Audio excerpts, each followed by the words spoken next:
چالاک ہرن نہ صرف اپنی پھرتی اور تیزی کی وجہ سے جنگل میں مشہور تھا بلکہ اپنے نام کی طرح بے حد چالاک بھی تھا۔ ایک دن وہ جنگل میں مزیدار پھلوں اور دوسرے کھانے پینے کی چیزوں کو لے کر گھوم رہا تھا۔ اگرچہ وہ بہت چھوٹا تھا مگر وہ بالکل بھی خوفزدہ نہیں تھا۔ اسے پتہ تھا کہ بہت سے بڑے بڑے جانور اسے اپنی خوراک بنانا چاہتے ہیں، لیکن اس کے لیے انہیں چالاک ہرن کو پکڑنا ہوگا، جو قطعی ناممکن تھا۔ اچانک چالاک ہرن کو کسی کے دہاڑنے کی آواز آئی۔ وہ یقیناً ایک چیتا تھا۔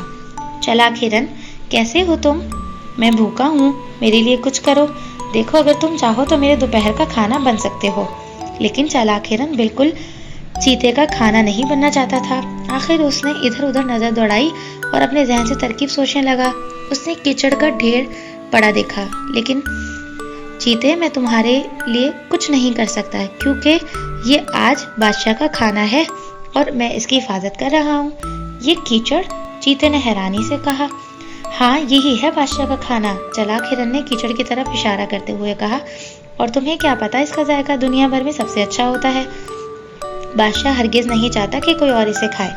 چالاک ہرن کی یہ باتیں سن کر پہلے تو چیتا دیر تک اس کیچڑ کو تکتا رہا، پھر بولا، میں بادشاہ کے اس کھانے کو چکھنا چاہتا ہوں۔ نہیں نہیں چیتے، بادشاہ سلامت بہت غصہ ہوں گے، لیکن صرف تھوڑا سا چکھوں گا، بادشاہ کو پتہ بھی نہیں چلے گا۔ اچھا تو پھر ایسا کرو کہ مجھے یہاں سے بہت دور جانے دو تاکہ مجھ پر الزام نہ لگا سکو۔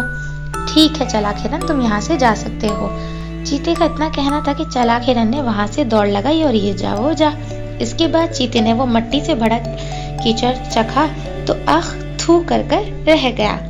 اسے چالاک ہرن کی یہ حرکت بہت بری لگی۔ اس نے اسے سزا دینے کا فیصلہ کیا۔ وہ جانتا تھا کہ اگر چالاک ہرن بہت تیز دوڑتا ہے مگر اس کی رفتار اس سے زیادہ ہے۔ یہ سوچ کر اس نے پھر چالاک ہرن کا پیچھا کیا۔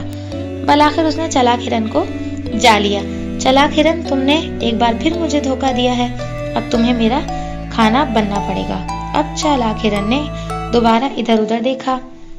اسے ایک شہد کا چھتا نظر آیا۔ اس نے کہا، مگر چیتے، میں آج تمہارا کھانا نہیں بن سکتا کیونکہ بادشاہ نے مجھے اس ڈھول کی حفاظت کرنے کا کہا ہے۔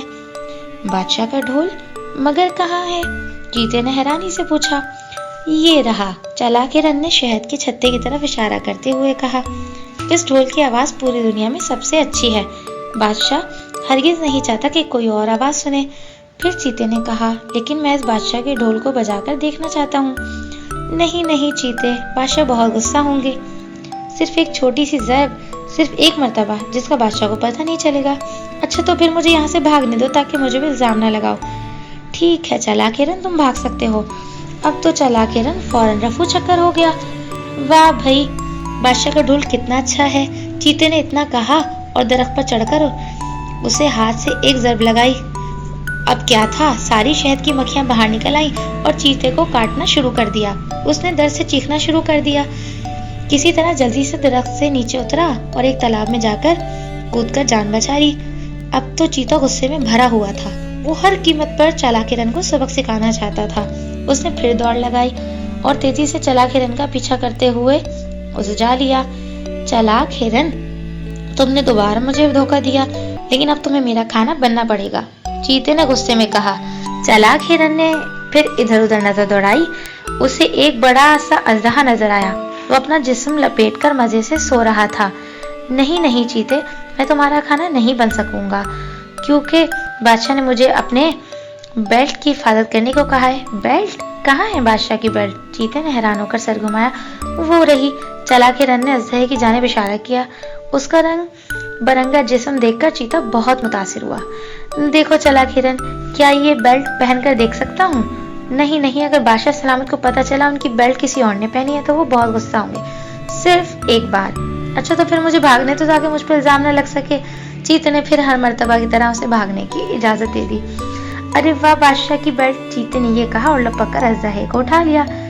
ابھی اس نے کھڑے ہو کر بڑے فخر سے وہ بیلٹ اپنی کمر میں لپیٹی۔ اژدہا پہلے تو سمجھ نہ سکا یہ کیا ہو رہا ہے، پھر اچانک اس نے بڑا سا منہ کھولا۔ چیتا اتنے بڑے اژدہے کو دیکھ کر ڈر گیا اور وہاں سے بھاگ گیا۔ اس کے بعد چیتے نے ہرن کی طرف بھوکی نظروں سے دیکھنے کی کوشش ہی نہیں کی۔ ہمارے چینل